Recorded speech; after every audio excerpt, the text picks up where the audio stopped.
once people decide they're out the door, their performance in that team is going to go down. So even if people aren't leaving, if they've already decided, yeah, once my contract's up, I'm out of here, they're not going to be giving it 110% like they normally would. They're going to be working on where am I going next? You know, what's my plans? And that morale in the team goes down. And Helmut can only ask people to work 10% harder so much, you know, so. Let's talk about one battle that I don't think a lot of people are talking about, and I think maybe it's going to be one of the more narratives of sorts in the second half of the season. We know who's going to win the championship. It's going to be either Lando or Oscar or Lando, yeah. Yeah, unless Ferrari they bring another. Even sorry, not yeah, happening. yeah. So what we have is Max Verstappen in P3, you have George Russell in P4, and you have Charles Leclerc in P5. Yeah. Charles is at 151, Max is at 187, and George is somewhere in between. 172. So George is 17 points between all of them. George is 15 points off Max, and then Leclerc is 21 points off of George. Yeah. So close enough that they can move around depending on There will be a things. battle. Yeah. So if you have to make a pick on who ends up finishing third, because look, this is the real bragging rights, because maybe these three are the best drivers in Formula 1 right now. Mm-hmm. Who ends up on top? I mean, it could be Leclerc because I think Ferrari are still bringing upgrades. The problem is my confidence in my problem is that confidence in Ferrari in general, let alone just their upgrades, went to an all-time low, I think somewhere in the 15th century. So back, I think they won their title around then as well, their last one. Yeah. I don't look. It could well be Leclerc because look at how Ferrari turned things around at the end of last year, but I just don't have the confidence in that. I'm thinking it's going to be George personally. Okay. The reason being is I don't You're a think George Russell fan. Yeah, of course. I'm a massive George Russell fan. No, I think it's a case of I don't think Ferrari are going to do enough to give Leclerc a car that he can like be consistent with. I think the Mercedes is more often like I think the Ferrari and the Red Bull will probably have some peaks where they'll like win a few races here and there or whatever. But I think the Mercedes is more consistently kind of in and around. I think there will be a couple of races where George can win. But I think the Mercedes will just do what it normally has done over the last few seasons, which is it's consistently not that shit. It's never brilliant, but it's consistently not that shit. And I think Red Bull will have a few races where they'll be really shit. And the same with Ferrari. And I think that's where like George will just kind of consistently pick up points. And because you're not going to be fighting for wins or second places as often as McLaren, you're not like swinging it as much as say last year where, you know, Max could have a 7th place, but then a couple of wins, you know, and like swing back the points. I think it's going to be 7th place and then maybe a 4th, you know, whereas George could be like 4th, 3rd, 5th, 4th, 3rd, 5th, you know, and he's just kind of picking those up and you're not getting the big swings from the other guys. Because I think McLaren are going to be like 1-2 at a lot of the next races. So I heard that. I agree, but I also don't have any faith in Red Bull not to shit the bed repeatedly now for the rest of the season because they're clearly being run by a board and that always goes well in Formula 1. Yeah, plus a lot of restructuring is going on. It will take time for the team to, you know, get the bearings back in place. It's going plus to you're going to have even worse now where like, you know yourself even from real life.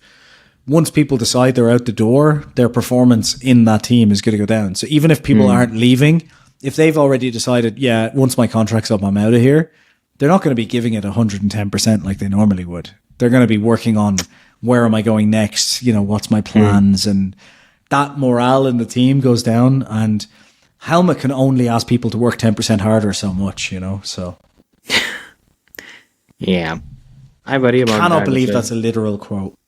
I cannot. It is a literal quote, by the way. Yeah, I know. I cannot believe he actually said to the team, can you try and work 10% harder? Like, what fucking world is he living in where he thinks that's a management style? To a team which basically idolized Christian Horner, the person he fired a day back. A team that just won a driver's championship, like, and was in the fight for it up until like a few races ago. Like they gave everything to Max. Pretty and much. Then they fired their boss.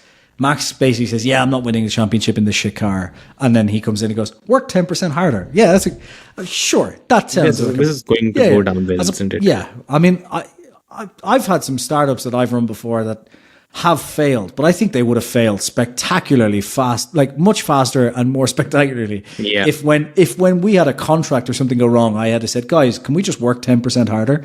I think people would have just left. I know I would have.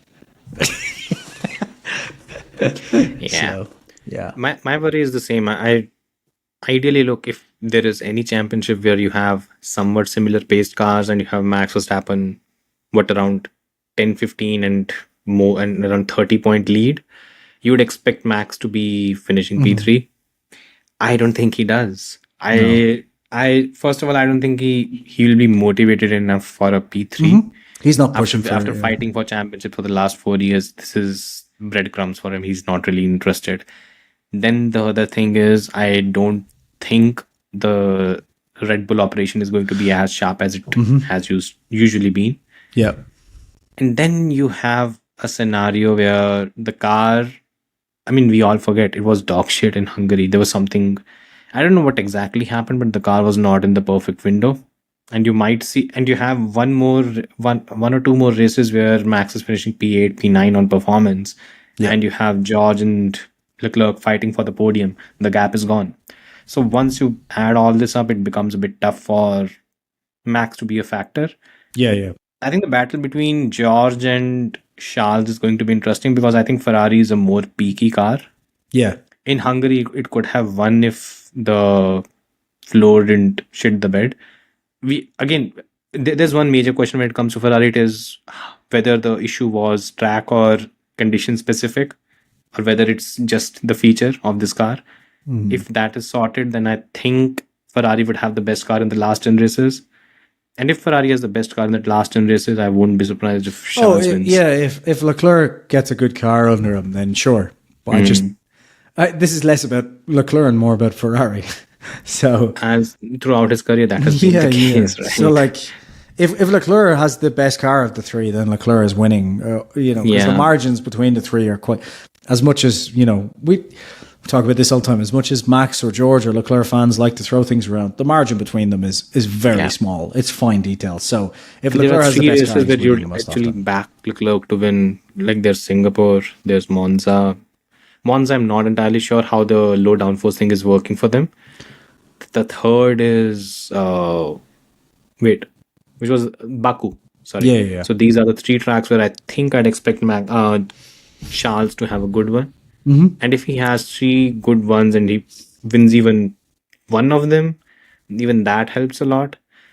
So that's why I tend to lean a bit towards him when it comes to this. It'll depend really. Yeah, but like I said, the biggest issue for those three and why I think it's going to be closer and harder for Max, for specifically Max and maybe for Leclerc if Ferrari have the same thing, is like I said, if you have a bad race where you finish 7th and like George is just consistently 4th or 5th, the difference in points between 3rd and 4th or 3rd and 5th isn't enough to kind of swing it back then from those big drop-offs. So it's not like last year when, like I said, you could have a 7th and then you're getting a 25 points and George is only getting 10 and it's a 15-point swing or something. It's like when you're only talking about 3 points a race, it's way harder to gain that back. It's more about consistency than peaks, So let's see.